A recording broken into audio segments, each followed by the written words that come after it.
세상에 떠도는 기묘한 괴담들. 첫 번째 이야기, 마포구 신수동 한옥집에서 실제로 겪었던 실화괴담. 저는 올해 27살이고 3년차 초보 주부입니다. 곧 출산을 앞둔 예비 엄마이기도 합니다. 저는 지금도 그렇지만 어릴 때부터 몸이 유독 약했습니다. 태어날 때 저체중 미숙아로 태어났고 기형까지 있어 오래 살지 못할 거라는 말도 들었습니다. 심지어 출생신고도 2년이나 미뤄졌다고 합니다. 그래서일까요? 아주 어릴 때부터 종종 심한 가위에 눌리고 헛것을 자주 보곤 했습니다.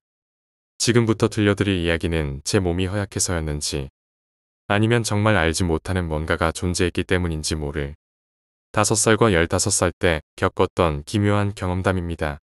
제가 기억하는 첫 이사 경험은 5살쯤이었던 것 같습니다.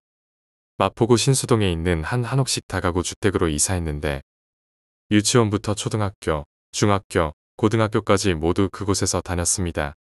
그곳은 추억이 가득하고 생각해보면 즐겁고 포근했던 곳입니다. 하지만 이상하게도 10년 이상을 사는 동안 밤마다 한 번도 편히 잔 적이 없었습니다. 이사 첫날 낯선 분위기 때문에 잠을 잘 수가 없었습니다.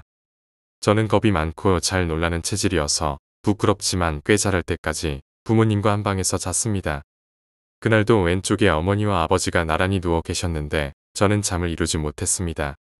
당시 집 구조를 잠깐 설명드리면 여러 가구가 살다 보니 대문이 있었고 집마다 개인용 출입문이 있었습니다.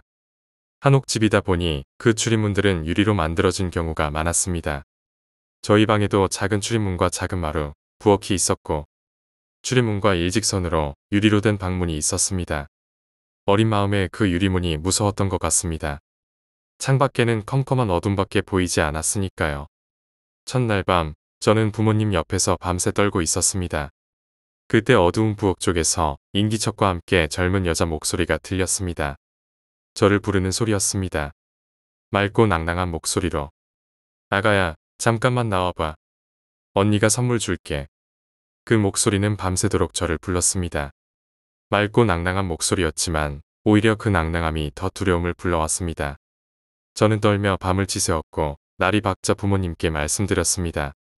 부모님은 웃으며 이사 첫날이라 잠자리가 낯설어 그런 것일 거라고 하셨습니다. 하지만 그것이 시작이었습니다. 이사한 날부터 매일 밤 지독한 악몽과 가위, 환청에 시달렸습니다. 단 하루도 편히 잠들어 본 날이 없었으며 때낮에도 혼자 잠들기만 하면 어김없이 가위에 눌렸습니다. 그렇게 시간이 흘러 중학교에 입학했고 어느덧 중학교 3학년이 되었습니다. 3학년에 올라가자마자 어머니께서 자궁암 말기 판정을 받으셨습니다. 당시 이삿짐 센터를 운영하시던 아버지께서 집을 비우시면 저는 어머니 간호를 해야 해서 학교도 자주 가지 못했습니다. 어느 날 밤 어머니께서 진통으로 고생하시던 덕에 마음이 싱숭생숭해졌습니다. 잠자리에 들었지만 쉽게 잠들지 못하다가 겨우 잠이 들었습니다. 잠결에 개 짖는 소리가 들렸습니다. 너무 시끄러워 잠에서 깨어보니 동네에 있는 모든 개들이 짖는 듯 요란했습니다. 그날따라 청각이 예민해져서 철길에서 울리는 기차 경적 소리까지 다 들렸습니다. 그 소리들이 이상의 잠을 깨고 바깥 소리에 귀를 기울였습니다. 처음에는 동네에 낯선 사람이 들어온 줄 알고 더 집중했습니다. 그때였습니다. 저희 집에서 키우던 커다란 진돗개가 출입문 쪽을 향해 낮게 으르렁거렸습니다. 그러더니 갑자기 쏜살같이 출입문 쪽으로 달려갔습니다. 그와 동시에 누군가 미친 듯이 저희 집 출입문을 두드렸습니다. 처음에는 인근에 사시던 고모님이 고모부님과 싸우고 저희 집에 오신 건가 싶어 문을 열려고 했습니다. 그런데 생각해보니 지금은 새벽 3시가 넘은 시간이고 급한 일이면 차라리 전화를 하셨을 것 같았습니다. 두려움이 밀려왔습니다. 그때 문 밖에서 여자 목소리가 들렸습니다. 어릴 적 들었던 바로 그 목소리였습니다.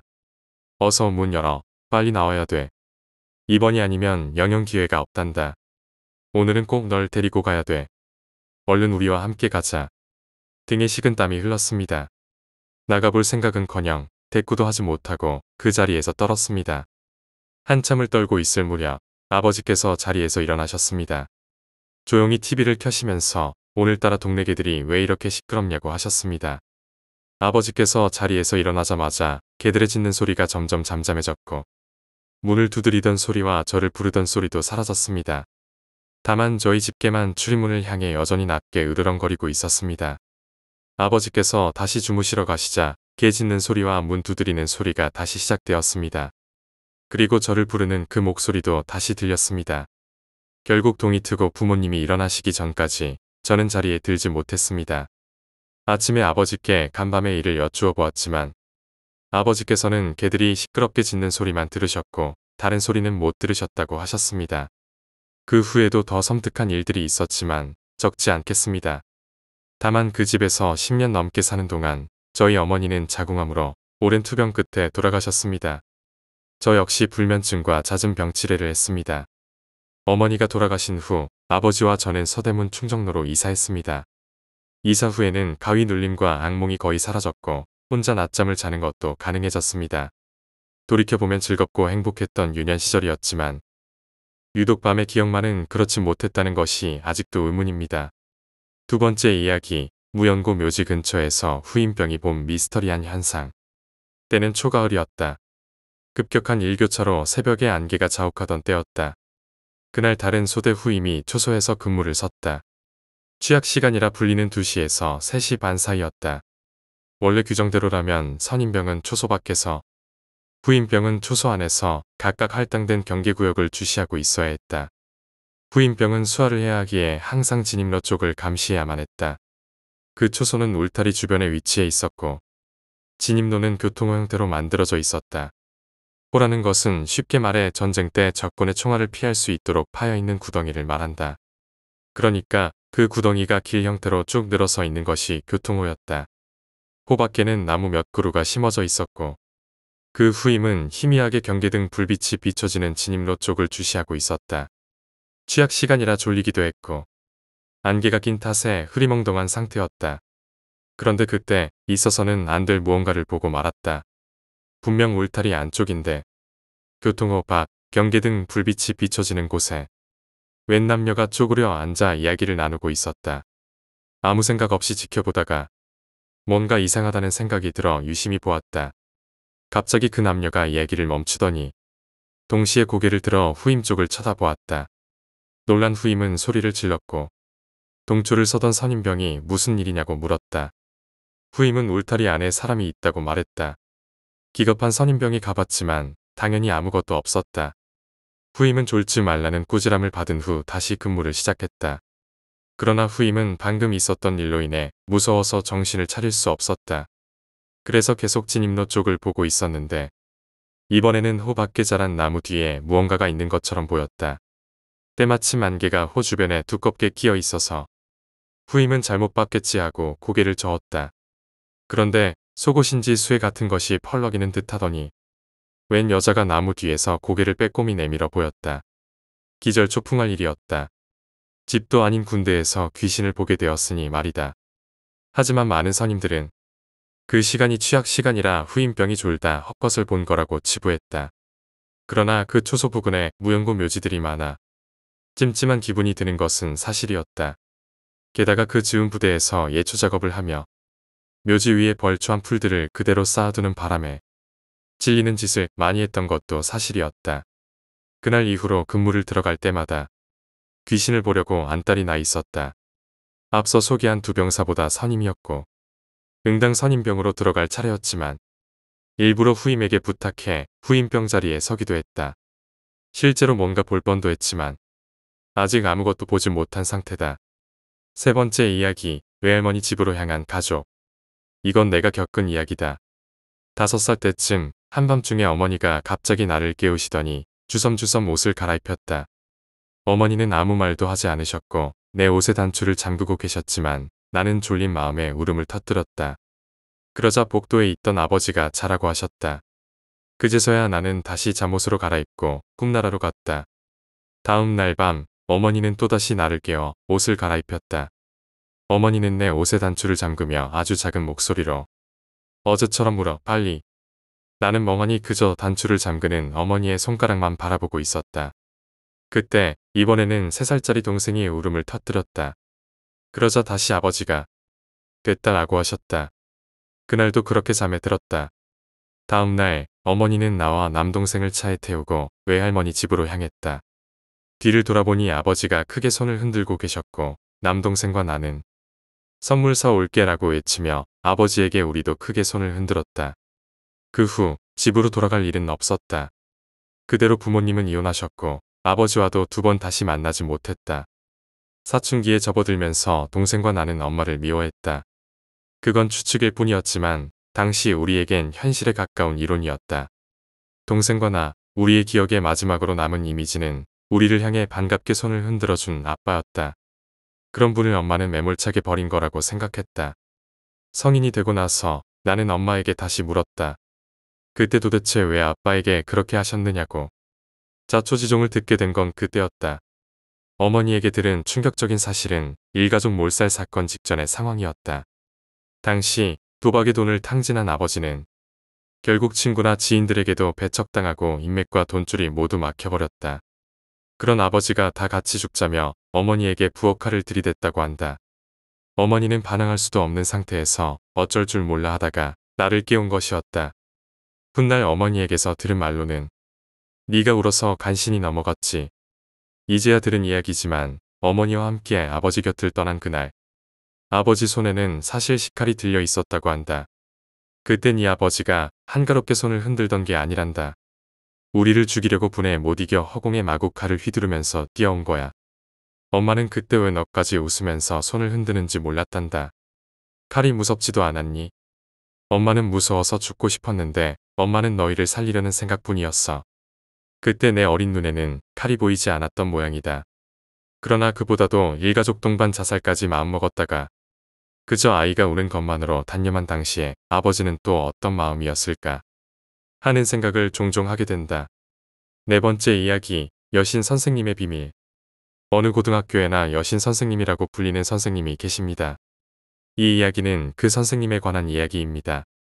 그 선생님이 수업을 할 때면 이동 수업실 스피커에서 누군가가 노래를 부르는 소리가 들렸다고 합니다. 처음에는 선생님께서 어떤 학생이 감히 내 수업 시간에 노래를 부르는 거야 라고 생각하셨지만 별일 아니라며 그냥 넘어가셨습니다.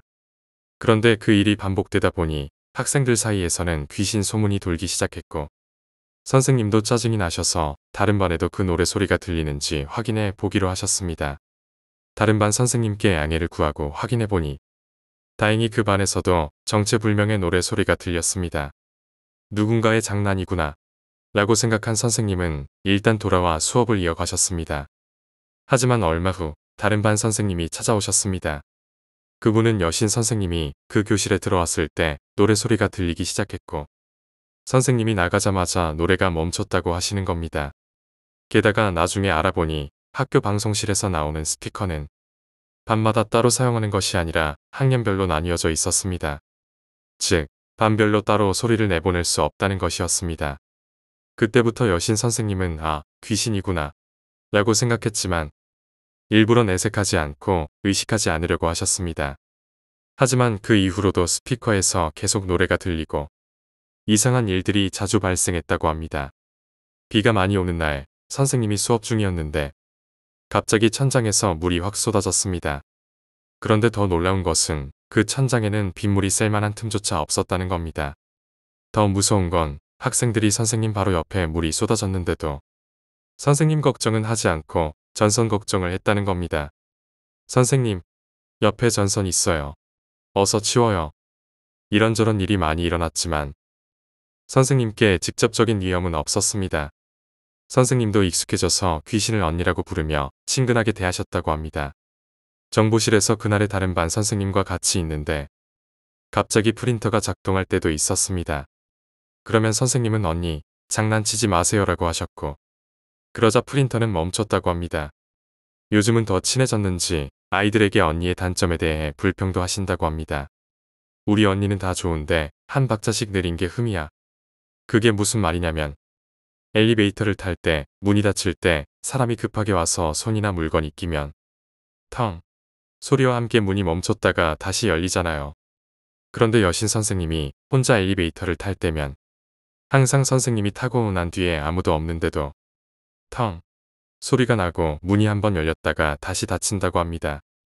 5번째 이야기, 편의점에서 알바하며 겪은 불가사의한 일들. 편의점 아르바이트를 3달째 하고 있습니다. 야간 알바라 그런지 취객도 많고 특히 바로 앞이 장례식장이다 보니 아무래도 낮에 허기를 달래기 위해 조문객들이 야간에 편의점을 자주 찾습니다. 보통 차가운 음료나 컵라면을 사가는데 가끔 예외적인 손님들이 있습니다. 바로 소금을 찾는 손님들인데요. 검은 양복을 입은 분들이 이따금씩 소금과 티슈를 사가길래 어느 날은 손님을 붙잡고 물어봤습니다. 조문객으로 보이는 분들이 손님처럼 소금을 자주 사가시더라고요. 혹시 무슨 이유로 그러시는지 알 수 있을까요? 그러자 수염이 덥수룩한 40대 중반으로 보이는 푸근해 보이는 손님께서 입가에 미소를 띄우셨습니다. 학생, 혹시 귀신 믿어요? 난데없는 질문에 당혹스러운 표정을 짓고 있는 저를 보며 조문객 손님은 나가시며 말을 덧붙이셨습니다. 이렇게 휴지에 소금을 싸서 주머니에 넣으면 장례식장에서 잡귀가 들러붙는 걸 막을 수 있다는 거지요. 이렇게 말하며 손님은 문을 열고 나가셨고 편의점 현관에 걸어놓은 종소리가 낯설게 제 귀를 간지럽혔습니다. 그리고 그날은 편의점 알바를 시작한 3개월 동안 최악의 날이었습니다. 워크인이라고 하죠. 야간 알바들의 주 업무로 사무실로 들어가 냉장고와 음료수를 채우는 일입니다. 그날도 어김없이 워크인을 하고 있었는데 편의점 현관에 걸어놓은 종소리가 울렸습니다. 손님이 오셨거니 해서 밖으로 나가봤는데 현관에 걸어놓은 종은 딸랑딸랑 흔들리는데 손님은 없었습니다. 당혹스러웠던 저는 밖에 나가 혹시 손님이 현관문을 열다 다시 나가신 건가 해서 찾아봤지만 아무도 없었습니다. 무슨 일이지? 혹시 빠르게 뛰어간 건가? 그러려니 하고 넘기고 다시 냉장고 안으로 들어갔습니다. 그렇게 음료수 포장지를 뜯고 채우려던 찰나 갑자기 사무실 문이 끼익 하고 닫혔습니다. 사무실 문은 절대로 자동으로 닫히지 않습니다.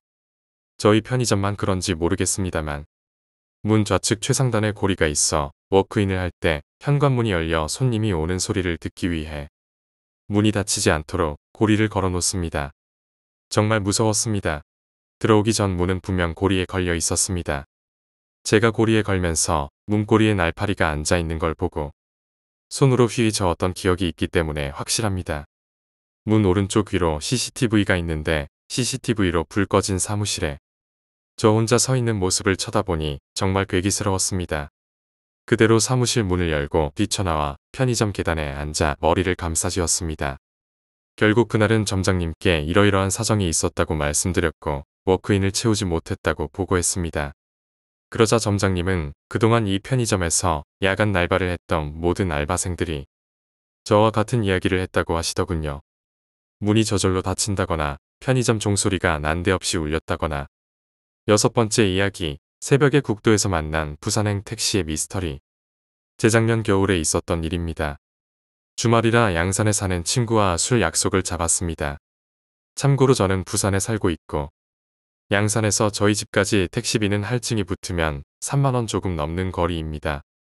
술을 마시며 이런저런 이야기를 하다 보니 어느덧 새벽 3시가 되었고 그날따라 술이 빨리 취하는 것 같아 술집에서 나왔습니다. 친구는 자기 집에서 자고 가라고 했지만 저는 굳이 거절하고 택시를 잡아 탔습니다. 마침 부산 택시라 편하게 갈 수 있겠구나 싶어 뒷좌석에 아주 편한 자세로 앉았습니다. 정신이 몽롱한 상태였지만 몸이 피곤함에도 불구하고 눈은 멀뚱멀뚱 감기지 않았습니다. 새벽이라 양산에서 부산으로 가는 국도변에는 차가 거의 없었고 저를 태운 택시만 어둠 속을 뚫고 무서운 속도로 달리고 있었습니다. 술에 취해 무서움도 덜할 줄 알았는데 하체가 굳어지는 건 어쩔 수 없었습니다. 신나게 달리는 택시를 외면한 채 어두운 창밖만 멍하니 바라보고 있었습니다. 언제부턴가 자꾸 앞에서 시선이 느껴져 살짝 룸미러를 봤습니다. 아니나 다를까 운전기사님께서 룸미러로 저를 힐끗힐끗 훔쳐보고 계셨습니다. 어두컴컴한 차 안에서도 기사님의 눈동자에 공포가 서려 있는 게 느껴졌습니다. 건너편에서 차가 한두 대씩 달리고 가로등 불빛이 스쳐 지나갈 때 기사님께서 몸을 심하게 떨고 계신다는 것을 알았습니다. 순간 술이 확 깨면서 오만 가지 생각이 다 들었습니다.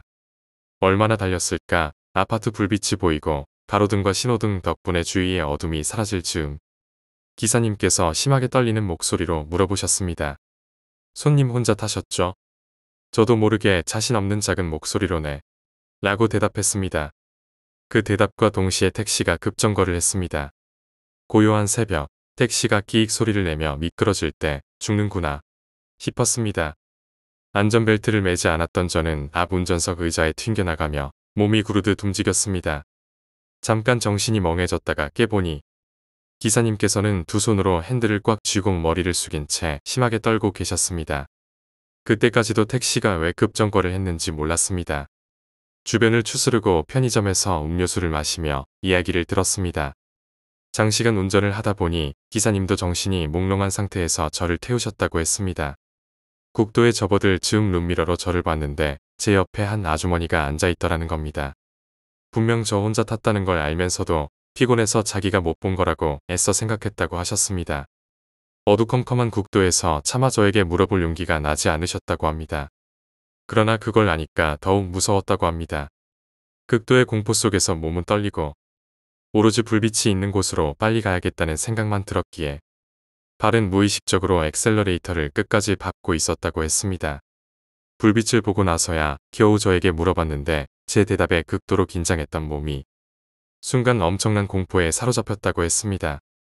물론 저도 제 옆에 그 아주머니가 앉아 있었다는 생각만 해도 무섭습니다.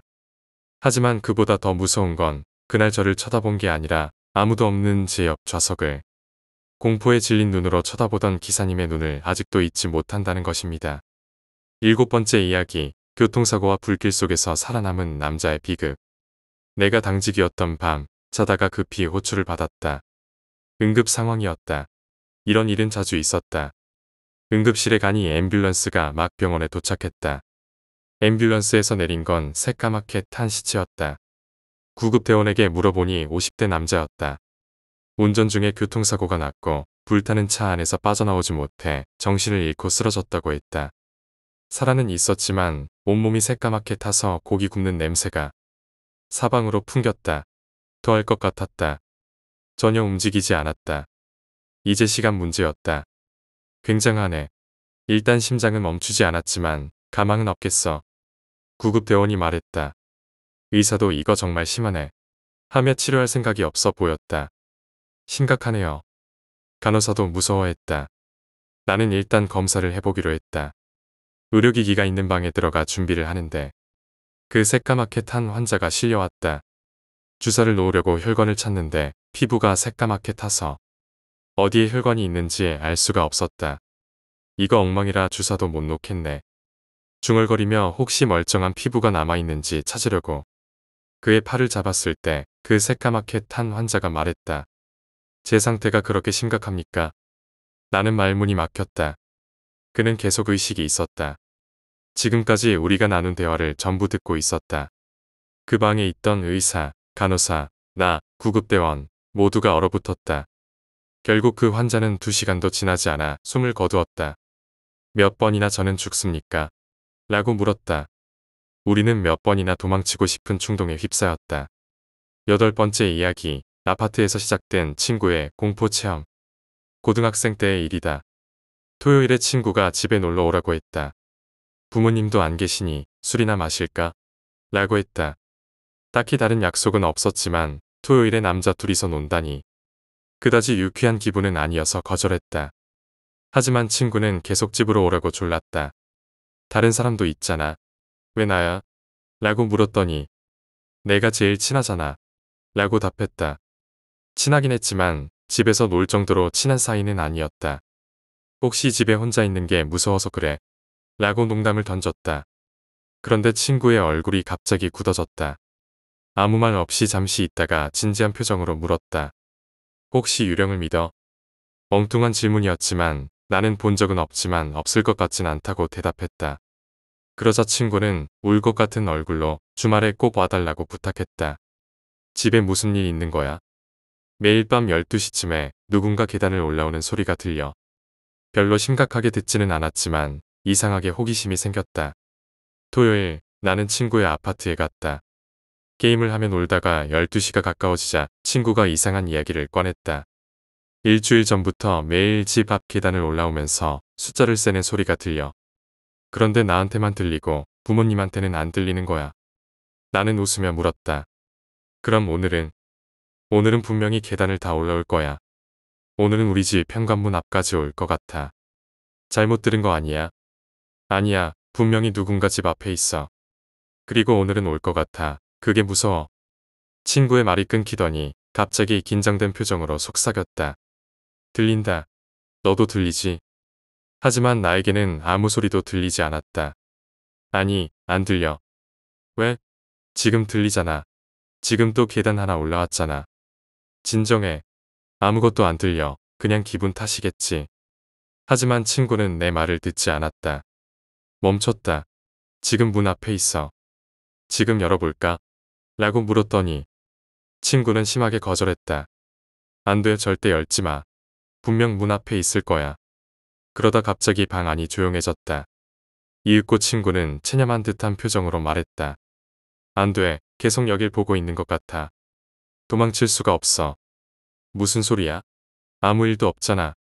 괜찮아 라고 말했지만 친구의 한마디가 내 온몸에 소름을 돋게 했다. 지금 문을 두드리고 있어. 하지만 나에게는 아무 소리도 들리지 않았다. 친구는 갑자기 소리를 지르며 현관문을 향해 달려갔다. 너무 갑작스러운 일이라 나는 움직일 수 없었다. 친구는 비명을 지르며 밖으로 나갔고 나는 당황해서 뒤쫓아갔지만 친구는 아파트 난간에서 몸을 던졌다. 순식간에 일어난 일이었다. 기억나는 건 그 후에 있었던 경찰 조사뿐이었다. 나는 무슨 일이었는지, 어떤 상황이었는지 모든 걸 이야기했다. 하지만 경찰은 이상하리만큼 담담했다. 더 이상한 건 경찰이 중얼거린 한마디였다. 또 일어났네. 무슨 일이 또? 나는 물었다. 이런 일이 또 있나요? 경찰은 잠시 망설이다가 말했다. 이런 건 말하지 않는 게 좋겠지만 내가 관계자라서 이야기해주는 거야. 친구와 같은 자살 사건이 처음이 아니라고 했다. 친구가 살던 방에서 비슷한 일이 여러 번 일어났지만 원인은 알 수 없다고 했다. 결국 친구의 죽음은 노이로제에 의한 돌발적인 자살로 종결되었다. 슬프기도 했지만 무엇보다 놀라웠고 이해할 수 없는 일이었다.